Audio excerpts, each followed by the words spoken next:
I just got home. I'm ready to do part two. It takes a really long time to upload these videos to all the socials and our website. And I drove home from Adrian. So I'm going to be making dinner at the same time. But this is part two of day one of the preliminary exam of John Skelton.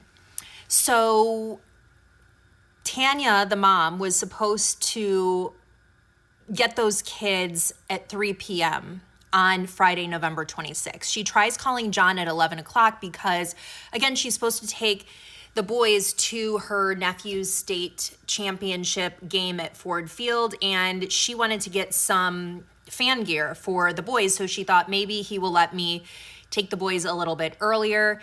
He said, we're not home right now. She thought that was strange because, and I'm going to post the picture, where she was staying, she could see the driveway from the house and she could see that the van was in the driveway. And this picture shows just how close she was.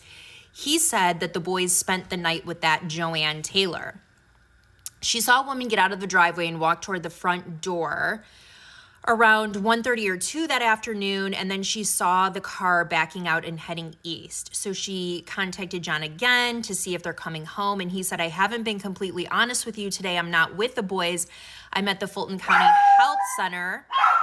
Sorry, he says he's at the Fulton County Health Center because he hurt his foot that morning and he's getting it checked out. He said Joanne had the boys, but he didn't have her phone number.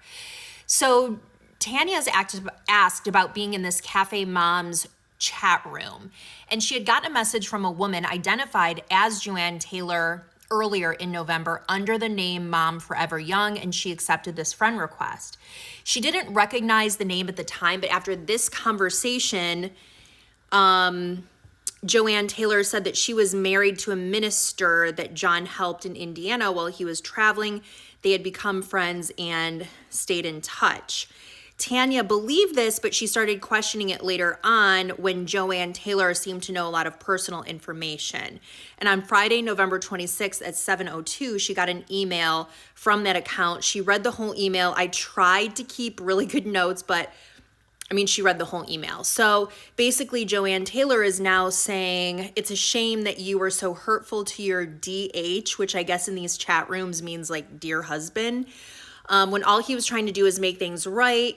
So the kids didn't think you were a bad person. You threw such a wonderful man away. He sacrificed so you could be home with the kids. He didn't care that you were a sex offender, but you shunned his care and hard work.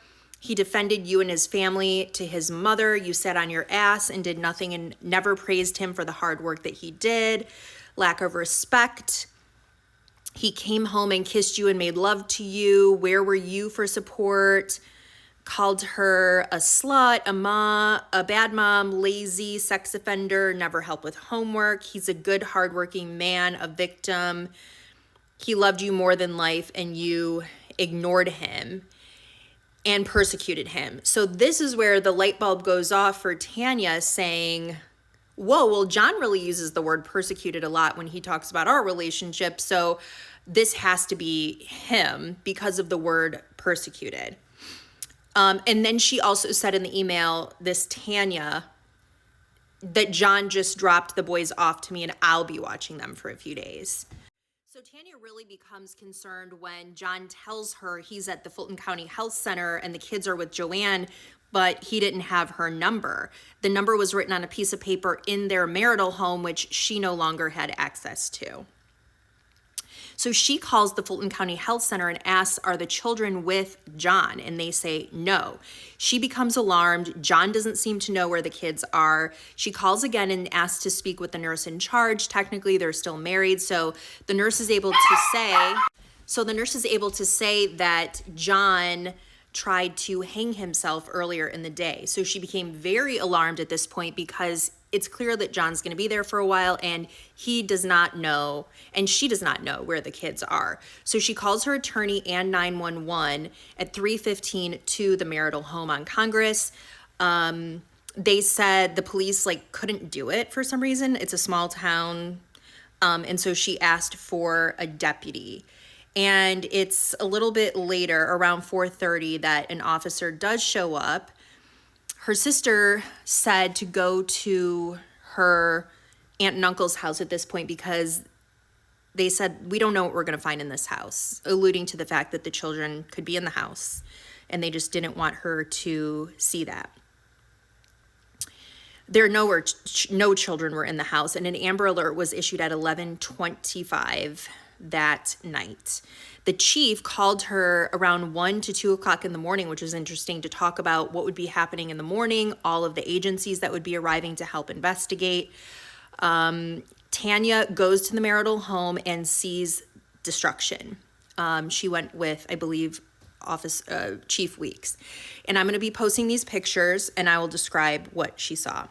There was this glass mirrored solid oak corner cabinet that was smashed. Tanya said that John had bought that cabinet and made a big deal about it as a housewarming gift to her so she could put all her, quote, pretties in, her tchotchkes and things. And then when he took off to Florida and she decided to file for divorce, she moved the cabinet out. He got back from Florida. He was angry, said it was his, and moved it back in. That thing was destroyed. There were some cake pans that she had used to make the boys' birthday cakes. Those were smashed. So were her Christmas ornaments. The light cords were cut. All of the cords on the appliances were cut. Her scrapbooks and high school yearbooks were missing, and there was a pile of cords in the driveway. John apparently wrote a letter, but Tanya did not see that at that time. She later saw it, and some very interesting and telling words. She read aloud. You threw me away. My actions today will guarantee you won't see me again or in heaven. I pray God will forgive me, but I know it won't happen. You will hate me forever, and I know this. You denied my love and honesty. On November 27th, the FBI asked her to identify the boys' coats, which were not found. Remember, the last time she saw her kids was the Wednesday before Thanksgiving. This is now 2 days prior. So she's asked, what are all the ways that you tried to find the boys? They posted flyers, they did TV interviews, they created a website, she did numerous television interviews and podcasts. The National Center for Missing and Exploited Children made multiple flyers over the years, including some age progression flyers. We do a 15-minute recess and cross-examination. Tanya's asked whether John ever abused her. She said no. He was providing for the family, complained about paying child support for Katie, was not connected with State Line Farm in 2020. So sometimes with these hearings, and we can't ask because we're in the gallery, we're in the public, right? You will hear things that you need to know later on. They keep bringing up State Line Farm, and originally it was asked about some pigs. So I'm starting to think at some point we're going to get to some testimony about maybe a theory that these boys have been fed to pigs, which are known to destroy every single part of whatever it is they're eating. So this is going to come up again. Remember about the pigs and State Line Farm. Did John love the boys? Yes. Did he ever hurt the children? No, he just reprimanded them. You never saw John abuse the children? No. Did he ever confess to killing his children? No. Were bodies ever found? No. Then they start doing the same old song and dance that everybody does, every defense attorney. Were you prepped for this testimony? Yes, it was. Talked about how she kind of worked with investigators over the years. You're aware that they've waited 16 years to charge him with murder, just 12 days before he was released. Yes, yes, yes. So the hog barns come up again about whether there were bodies of water. This is on redirect. And she says yes, at the Lyons location.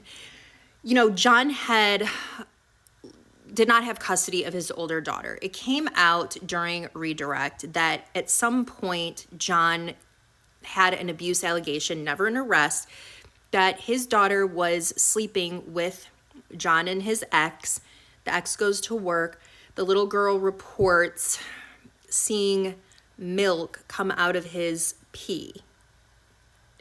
And this is believed to be the reason that he did no longer have custody, but there were never any criminal charges brought, and that was brought out on recross as well. She also said there was a time that John hit the kids with a belt on the bare bottom for breaking a TV while they were jumping on the bed. She let him know she did not like that. They were never taken to the hospital for it, and no charges were pressed.